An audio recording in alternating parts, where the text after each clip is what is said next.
The Miami Heat are entering a new era in the history of the franchise.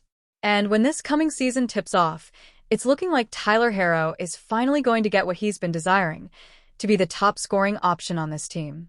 In an article from The Athletic's Jared Weiss from April, he details how Jimmy Butler told Tyler before this past season that his time was coming.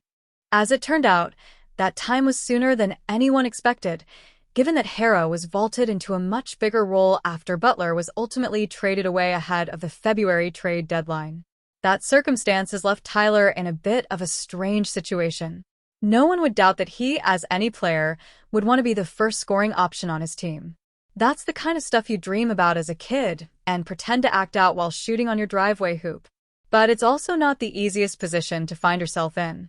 Having the reins handed to you after being a second option for the first 6 seasons of your career is not a simple transition, and it's always going to involve growing pains.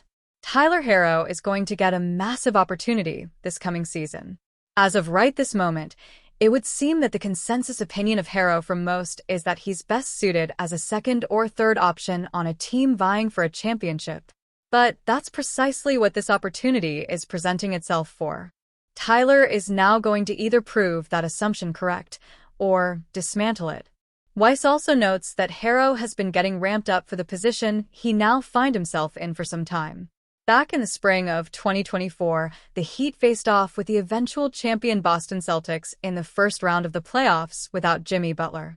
Tyler described that experience as one that gave him an outline of what works and what doesn't against the game's best defenders.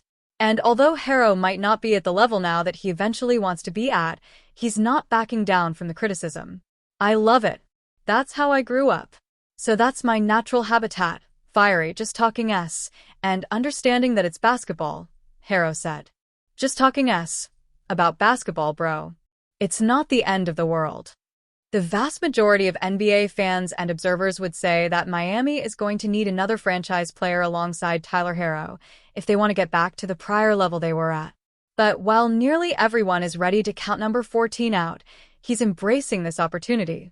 He has no doubt spent the summer working through cleaning up weaknesses in his game, sharpening his defense, and becoming more ready for the big offensive load he's about to carry. Heat fans can look forward to watching a focused and determined Herro in 2025-26. At one point this offseason, it seemed all but clear that the Miami Heat were building toward having complete financial flexibility via cap space, heading into the summer of 2026. However, that may no longer be the case, especially with the extension decisions they'll have to make between now and the next free agency period. Theoretically speaking, the Heat could still carry cap space heading into next summer, but because of the decisions they have to make on Tyler Herro, Nikola Jovic, and Norman Powell relatively soon, it won't necessarily be genuine cap space. The Heat will be forced to make some big decisions on extensions for each one of those players, either before the start of the season or early on in the summer next year. And even if they don't break the bank by re-signing any of them, those moves are going to all but eliminate all the theoretical cap space that fans may be hoping the Heat carries into next summer. The Heat don't need cap space, but they need to be smart. The good news is that the Heat don't necessarily need cap space. The days of free agency being the primary springboard toward building a roster for a star-hunting franchise like the Heat are long gone. Nowadays, stars aren't making it to free agency. They're usually traded a year or two before that even happens, allowing them to sign an extension in their new landing spot for the maximum money possible. Free agency didn't always give players that luxury by signing outright new deals. It's time for the Heat to catch up with that mentality. So, more than cap space, what the Heat needs is to replenish their draft asset inventory while also maintaining tradable contracts on their roster. The first part of that long-term plan should come with time. However, the second part, balancing tradable contracts, could be difficult. And that's what should be at the forefront of the Heat's front office decisions over the next couple of months.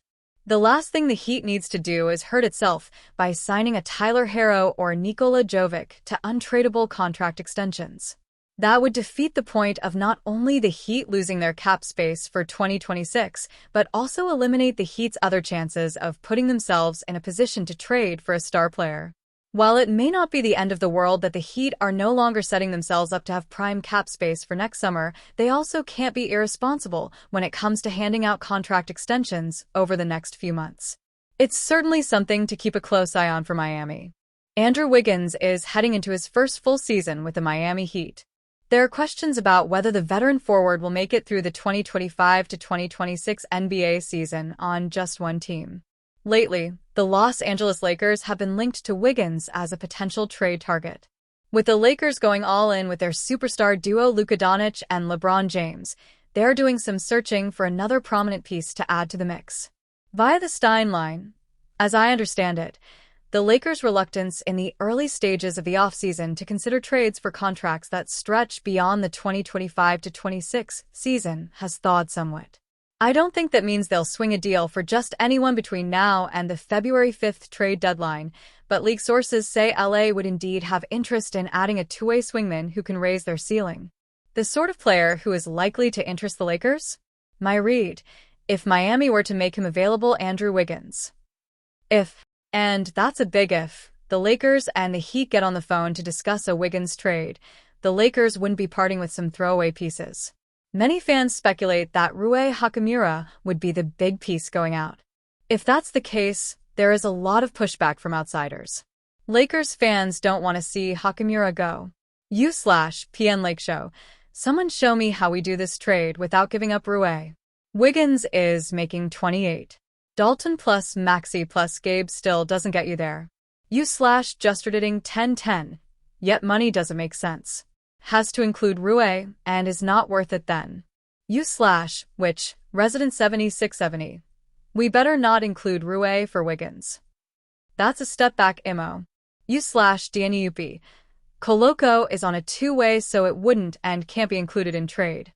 It looks like Rui would need to be included unless they add in Bronny or Adu, which I doubt either would be traded. /Sipley-Fop. A first and Dalton if we can keep Rui is so worth it. Hachimura, a 27-year-old frontcourt player, entered the NBA in 2019 out of Gonzaga. He was the 9th overall pick by the Washington Wizards, where he started his career. As a rookie, Hachimura started 48 games, averaging 13.5 points and 6.1 rebounds. He played a starting role for the Wizards in 2 straight seasons before going to a bench role in 2021 to 2022. After coming off the bench for 30 games in 2022 to 2023, Hachimura was traded to the Lakers. He's been a Laker ever since and has strong support behind him in LA. /Laker convert. Don't trade Rui. Go look at Wiggins' last playoff run. /advanced elephant. Yes, do it. Dalton and a first plus expiring.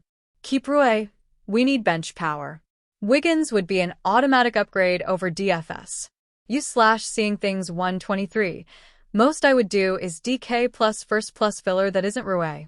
I think retaining Rui and getting someone like Wiggs makes us tier 1 contenders and not one or the other. /Shub13. Miami is trying to shed salary and we may be able to land him with our own expiring contracts and pick. I'm hoping we don't trade Rui to get this done. /throw_Falcon_away. I'd prefer not to trade Rui, and only one of Connect or the pick. A big problem is Wiggins' salary. It would have to be a 3-for-1, and then we don't have much room under the first apron to fill out the roster. Hachimura started all but 2 of the games he played for the Lakers last year. Seeing the court for 31.7 minutes per game, Hachimura posted averages of 13.1 points, 5.0 rebounds, and 1.4 assists per game. Wiggins, 30, is a former top pick in the NBA. He started his career with the Minnesota Timberwolves and played a large chunk of his career with the Golden State Warriors. Despite coming from 2 organizations that are currently Western Conference contenders, Wiggins has just 4 playoff runs under his belt since 2016. Fortunately, the 2022 run with the Warriors resulted in an NBA championship. Last year, Wiggins averaged 17.6 points while shooting 38% from 3 with the Warriors. His three-point percentage took a slight dip, while his PPG went up to 19.0 during his 17-game stretch with the Heat. Wiggins could certainly bring a lot of value to the Lakers as a complementary piece for James and Doncic, but many fans seem to prefer keeping Wiggins away as long as it would cost Rui Hachimura.